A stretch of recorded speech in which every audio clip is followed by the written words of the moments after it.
ডলারওয়ালা। তুমি দুনিয়াতে পার্থক্য দেখতে গিয়ে দেখছো একজনের বাড়ি এমন তো আরেকজনের বাড়ি এমন, একজনের গাড়ি এমন তো আরেকজনের গাড়ি এমন। তুমি এটা কি পার্থক্য দেখছো? আখিরাতে এর থেকে কোটি কোটি গুণে ব্যবধান বেশি হবে। তাহলে আখিরাতের প্রতিটা আমলের দুটো দিক, একটা হলো আমাদের ওস্তাদ মৌলানা আলাউদ্দিন শাহ হুজুর আছেন, মাশাআল্লাহ। ইনি ছোটবেলায়, আমরা ছোটবেলায় ইনি টুকচর পড়িয়েছেন, এই টুকচর পড়াইছেন, জানেন না? আমার খালুজিও আছে, আমার সরাসরি ওস্তাদ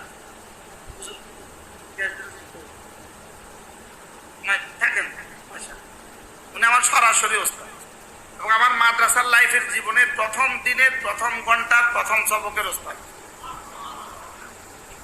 খালুজি এটা হলো আরো আজীব বিষয়, মানে আব্বা যেদিন প্রথম দিন মাদ্রাসায় নিছেন, হাতে ধরে ধরে নিছেন, নিয়ে শ্রেণীকক্ষে বসায় দিছেন, এই খালুজির ঘন্টা।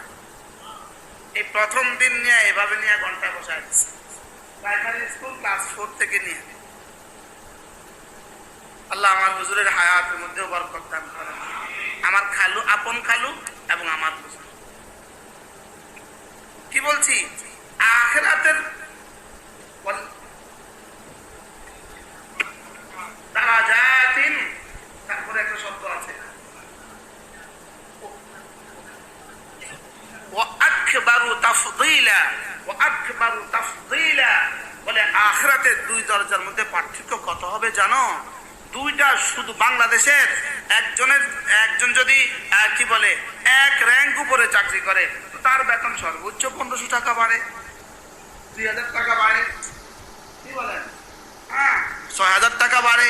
তো আল্লাহ তাআলা বলেন আকবারু তাফদীলা, জানো আখিরাতের দুই দরজা যদি পার্থক্য হয়, এক দরজার মধ্যে মা বাইনাদ দারাজাতাইন, দুই দরজার মধ্যে পার্থক্য, মা বাইনাস সামাই ওয়াল আরদে, আসমান আর জমিনের পার্থক্য।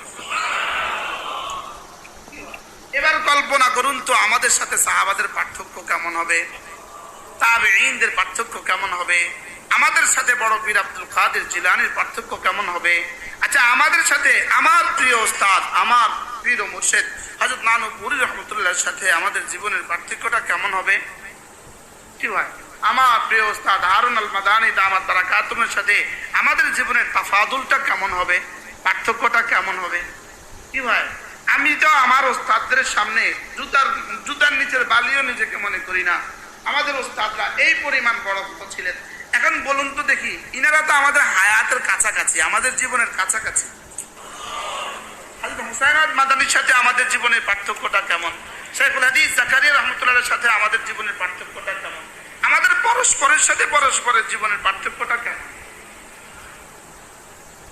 তাহলে এই পার্থক্যের বুনিয়াদ হলো দুইটা, জাহির বাতিন। জাহির বাতিন বলেন, এই পার্থক্যের বুনিয়াদ কয়টা? কি কি? ইয়া ইকবাল সাহেব আসেন নাই না? হ্যাঁ, আচ্ছা। জাহির বাতিন, এই পার্থক্যের বুনিয়াদ কয়টা? দুইটা। কি কি? জাহির হলো সমস্ত আহকাম, সমস্ত মামুরাত, সমস্ত মানহিয়াত, আমার জীবনে যত কিছু করণীয় আছে, চাই সেগুলো ফরায়েজ হোক, ওয়াজিবাত হোক, সুনান হোক, আর মুস্তাহাব্বাত হোক, আর নওয়াফিল হোক। বলেন ফরায়েজ, ওয়াজিবাত, সুনান, মুস্তাহাব্বাত, নওয়াফিল, এই সব কিছু হলো জাহির। সব কিছু কি? জাহির। আর আল্লাহ তাআলার মুহাব্বত, আল্লাহ তাআলার রহমতের আশা, আল্লাহ তাআলার আযাবের ভয়, এই তিনটা হলো বাতিন। এই তিনটা কি বলেন? বাতিন। জাহির দিয়ে আমাল সংখ্যা গণা হয়, আর বাতিন দিয়ে আমাল দামি হয়। কি বলছি বলেন? জাহির দিয়ে, এই কথাটাকে একবার আমাদের হাসান জামিল দামাত বারাকাতুহু একটা কথা বলে ফেলেছিলেন। তিনি বলছিলেন এটাই যে সিদ্দিক আকবরের আমলের চেয়ে আমাদের আমল বেশি।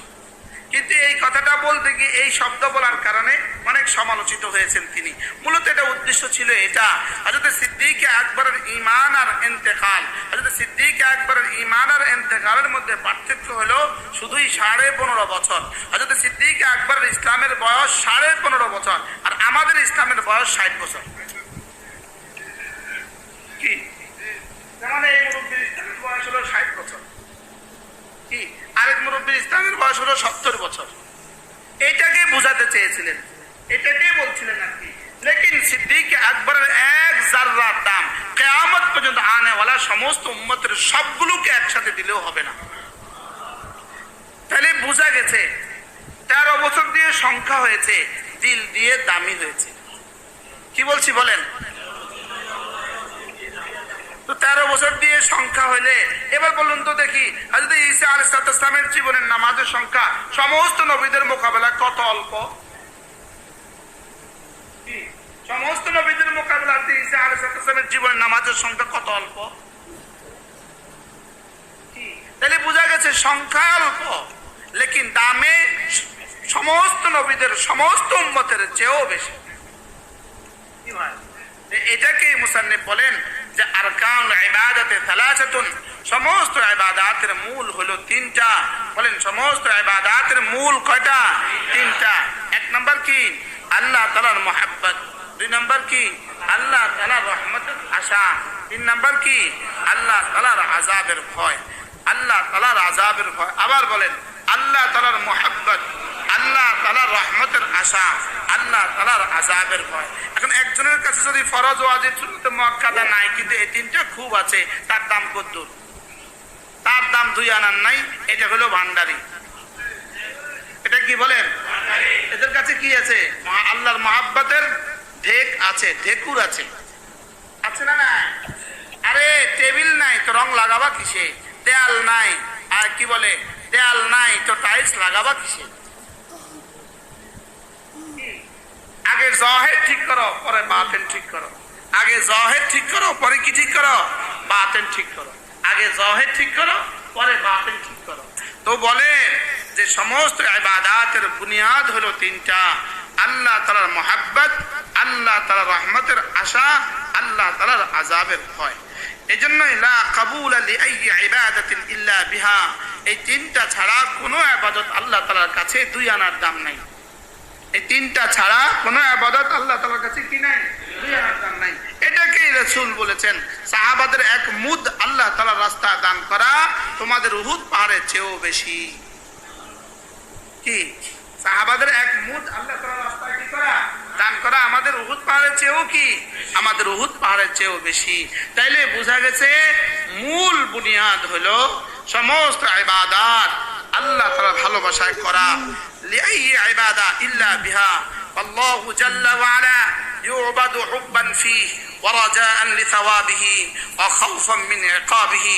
তাহলে আল্লাহ তাআলার ইবাদত করতে হবে। আল্লাহর আসেন, আপনি আসেন, আল্লাহ তাআলার ইবাদত একটু সামনে আসেন। মাশাআল্লাহ, ব্রাহ্মণবাড়িয়া থেকে আসছে। 41টা মামলা ওনার। একটু চেয়ে দেখেন, জীবনে আর দেখছেন কোনোদিন? 2 চোখকে ঠান্ডা করেন, যাকে 41টা মামলার আসামি জীবনে আর কেউ দেখছেন কখনো? ইনি 41টা মামলাওয়ালা। সুবহানাল্লাহ বলো। আর জীবনে কেউ কোনোদিন দেখছেন? ইনি 41টা মামলাওয়ালা। ইনার নাম হলো 41 মামলাওয়ালা হুজুর। ব্রাহ্মণবাড়িয়াতে ইনার নাম হলো 41 মামলাওয়ালা হুজুর। ইনি জামিয়া ইউনুসিয়ার ছাত্র ছিলেন, এখন 41টা মামলার সাথে মোকাবেলা করছেন। ইনি হলো 41 মামলাওয়ালা হুজুর। আপনি দেখছেন আর কখন? আপনি জীবনে আর কোনোদিন দেখছেন 41 মামলাওয়ালা মানুষ? কেউ শুনছেন জীবনে কোনোদিন? ইনি সেই ঐতিহাসিক মানুষ। আল্লাহ তাআলা তাদেরকে জুলুম ও শয়তান থেকে হেফাজত করেন। তাইলে ইউবাদুর রাব্বু আযজা ওয়া জাল হুব্বান ফিহি, আল্লাহ তাআলার ইবাদত করতে হবে আল্লাহর ভালোবাসায়। 2 নম্বরে রাজাআন লিসাওয়াবিহি, আল্লাহ তাআলার সওয়াবের আশায়। 3 নম্বরে খাউফাম মিন ইকাবিহি, আল্লাহ তাআলার আযাবের ভয়ে।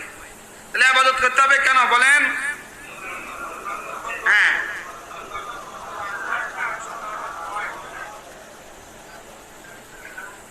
কই মুখস্থ হয় না তো। আল্লাহ তাআলার মুহাব্বতে, আল্লাহ তাআলার রহমতের আশা, আল্লাহ তাআলার আযাবের ভয়। এই হলো ইবাদতের বুনিয়াদ। তাহলে দেখেন, বলেন এই 3টা কথাকে আল্লাহ তাআলা সূরা ফাতিহার 3 আয়াতে কারিমার মধ্যে একসাথে উল্লেখ করেছেন। আলহামদুলিল্লাহি রাব্বিল আলামিন এটা হলো আল্লাহর মহাব্বত। আর রহমান রহিম এটা হলো রহমতের আশা। মালিক ইয়াউমিদ্দিন এটা হলো আযাবের ভয়। কি বলছে বলেন?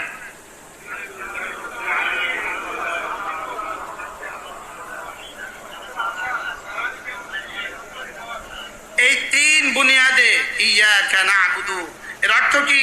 আল্লাহ আমি না আপনার ভালোবাসায়, আর রহমান রহিম আল্লাহ আমি না আপনার রহমতের আশায়, মালিক ইয়াউমিদ্দিন আমি না আপনার আযাবের ভয়ে, ইয়াকা না'বুদু আপনারই ইবাদত করছি, সামনেও করব। তবে আমি এটা পারবো না যদি না আপনি আমাকে সাহায্য না করেন। এজন্য ওয়া ইয়াকা নাস্তাঈন, আল্লাহ আমি না আপনার সাহায্য চাচ্ছি। এভাবে বলার পরে রব বলেন, এভাবে বলছো তুমি, যাও কি চাইবা চাও। আল্লাহ ইহদিনাস সিরাতাল মুস্তাকিম, আল্লাহ সিরাতাল মুস্তাকিম দিয়ে দেন। আচ্ছা বলো তো সিরাতাল মুস্তাকিম মানে কি? আল্লাহ যাদের উপর আপনি নিয়ামত দিয়েছেন তাদের রাস্তা, আর যারা মাগজুব তাদের রাস্তা না, যারা দালিন তাদের রাস্তা না। কি ভাই, 1 মিনিটে আধা মিনিটে সূরা ফাতিহা দেখেন। আল্লাহ আপনার ভালোবাসায়, আল্লাহ আপনার রহমতের আশায়, আল্লাহ আপনার আযাবের ভয়ে আমি আপনার ইবাদত করছি, সবগুলো ইবাদত করছি এবং সবগুলো ইবাদত গুনাহ ছেড়ে দিচ্ছি। এটা আমার পক্ষে সম্ভব না আপনার সাহায্য ছাড়া। তো রব বলেন, এবার যা চাইবা সব দিব। আল্লাহ আমাকে সিরাতুল মুস্তাকিম দিয়ে দেন। সিরাতুল মুস্তাকিম মানে আল্লাহ যাদের উপরে নিয়ামত দিয়েছেন, নবীদের রাস্তা, সিদ্দিকদের রাস্তা, শহীদদের রাস্তা, সালেহীনদের রাস্তা। আল্লাহ আর যাদের উপরে আপনার অভিসম্পাদ তাদের রাস্তা নয়, আর যারা পথহারা হয়ে গেছে তাদের রাস্তা নয়। পারবেন সূরা ফাতিহা এভাবে কেউ বলতে?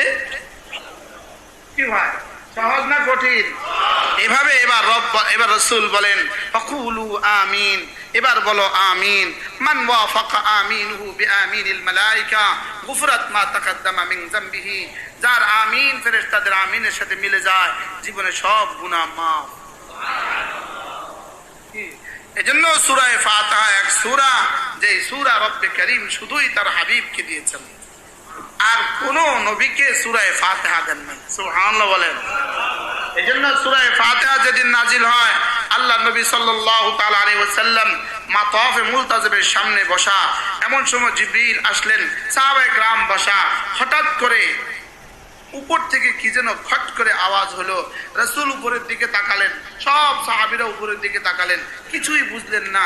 একটু পরে হযরত জিবরিল আলাইহিস সালাম বললেন, ইয়া রাসূলুল্লাহ আপনি কি শুনেছেন এখানে কি আওয়াজ হয়েছে? বলেন, না শুনছি তো, লেকিন কি আওয়াজ বুঝি নাই।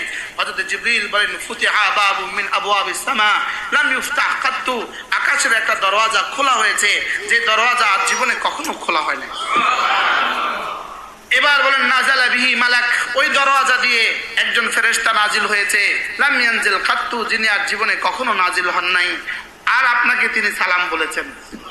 ইয়া রাসূলুল্লাহ এই সাহাবী এসে গেছেন, এখানে বসে গেছেন, আপনাকে তিনি সালাম বলেছেন। যেহেতু জিবরিল ছাড়া আর কেউ কথা বলতেন না, এবার বললেন, ইয়া রাসূলুল্লাহ এই ফেরেশতাকে দিয়ে আল্লাহ তাআলা আপনার কাছে একটা সূরা পাঠিয়েছে, লাম ইয়াতলু আহাদুম মিন উম্মাতিকা মিনহা কাত্তু, আপনার উম্মতের কেউ এই সূরা থেকে কোনো আয়াত জীবনে কখনো পড়বে না, ইল্লা উতিয়াত, যখনই পড়বে এটা তাকে